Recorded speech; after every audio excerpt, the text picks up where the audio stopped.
It can be challenging to facilitate STEM learning experiences. There's a lot going on and you rarely have as much time to prepare as you would like.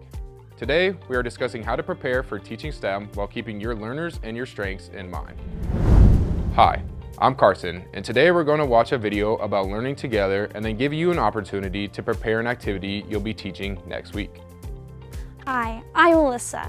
This video will give you some ideas of things to keep in mind when you're preparing your activity. We will come back to the questions in the video later. During the video, think about how the after-school staff prepare themselves for leading activities with their learners. Let's start. Today we're thinking about how to be a teacher and a learner. At some point, I'm sure you'll end up teaching something you're not an expert on. I'm Brianna, and I'm going to show you strategies for preparing to teach a lesson and how to learn alongside the kids when you're teaching something new. How will this activity work? How will I organize our time and space? Will the kids work on a computer, with a partner, in a small group? What supplies will I need? Where will I put them so everyone can get what they need? Do I need to order supplies ahead of time? What do I want the kids to learn? It really helps to keep a couple of clear goals in mind when you are teaching. I want to introduce you to Lamont so you can hear what he has learned about getting ready to teach. Lamont, what do you think about when you're preparing to teach STEM? The setup of the room is crucial. It really is most impactful when you're able to have all of the learners facing you as the instructor. So you don't have to move around too much to get everybody's attention. You can kind of reel everybody back in.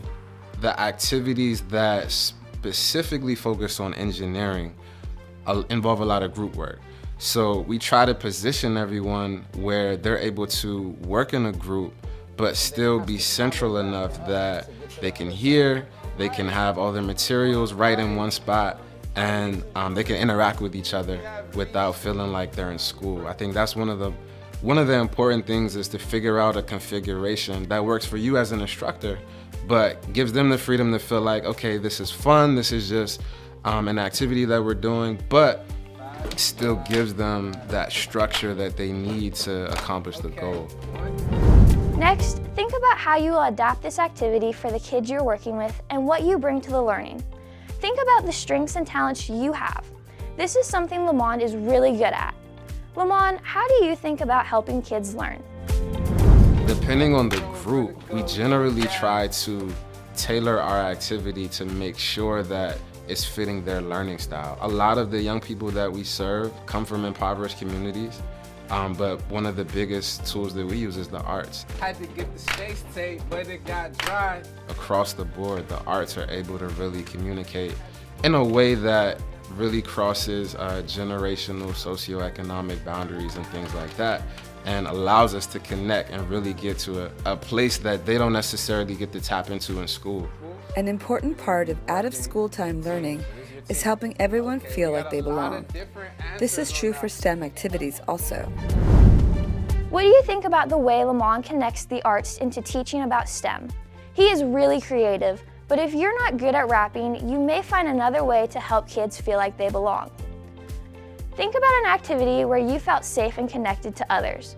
What made you feel like you belonged in that group? How can you make the kids you're teaching feel confident and connected? At this point, you've already done a lot to prepare. You made sure you know the activity you're going to teach. You've thought about how the activity works, the supplies you will need, and what you want the kids to learn. You've considered how you can arrange the space, and that's something extra that you personally can bring to help the kids feel confident and connected. Those are the really important parts. But what if you're teaching something you don't know much about? My solution may be easier than you ever thought. It is to ask questions. Lots of good questions can help you learn right along with the kids as they are doing the activity. Keep in mind that your job is not to figure out how to make it work, but to help the kids figure it out. That's why it's good to ask lots of questions. Here's an example from a team at a makerspace. They are experts at asking questions. Did that work? No, we still have green on. Okay, so what did you turn around? What do you need to turn around? Maybe. And what could you do with? Maybe you put them on the opposite side. Try it. We got it. Okay. When doing STEM, it's important to ask purposeful questions, but what about when youth are struggling? How do we keep from just giving them the answer while still trying to keep them engaged? Watch as the frontline staff in this Maker Tinker space use question scaffolding. Using prompts that begin with "I wonder" or "I notice" before each question, the frontline staff builds on what youth have done and then helps them develop the next step through questions. Frontline staff are guiding youth to think more deeply about the STEM activity. So one thing, I notice that your copper tape is here and here. What can you do to the legs of your LED to make it touch the copper tape here and here? When you're ready to try this out, I suggest going to Clover by 4-H to find an activity that you want to teach, and remember to use these strategies as you prepare. Read through the activity or lesson. Think about how the activity works, the supplies you will need, and how you set up your space. Decide what you want the kids to learn and how you can help the kids feel confident and connected. Be ready to ask questions that help the kids figure it out, even if you're not sure what they should be doing. You can do this. If you're not quite ready, try another one of our videos or talk to your supervisor. Let them help you be successful. What did you notice? Take a minute or two to share what you noticed during the video with the rest of your team. Pause the video for your discussion, then continue when you are ready. Now, select a STEM activity that you are going to be leading in your after-school program in the next week or so, and gather a couple of supplies. Everyone will need something to write with, one 3x5 index card, and a copy of the activity you are teaching next week. Pause the video until everyone has what they need. Continue when you are ready. All right, here is our quick and easy planning strategy. You're going to use one side of the index card to plan the activity and the other side to plan some good questions you can use to help your students learn. Here are the questions from the video. Take a few minutes to look over the activity you've selected.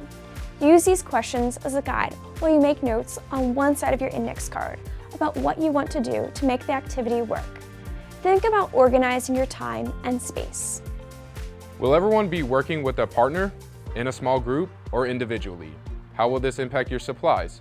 What can you do to make it easy for everyone to get the supplies they need without a lot of instructions? What do you want the kids to learn? Then use the other side of your index card to write a couple of purposeful questions you want to ask during your activity. Remember, intentional questions help you check that everyone understands the STEM content and encourage critical thinking. Pause the video while you do your planning. Continue the video after everyone has notes on both sides of their index cards. It is a reality of working in after-school programs that you may not ever have a lot of time to prep activities. This is a quick strategy that you can use at the end of the day to gather your thoughts about what you will be teaching the next day. You can put the index card in your back pocket and be hands-free to assist learners and pull it out when you're doing the activity. We hope this strategy will be helpful for you. If you have questions, talk to your supervisor. Good luck.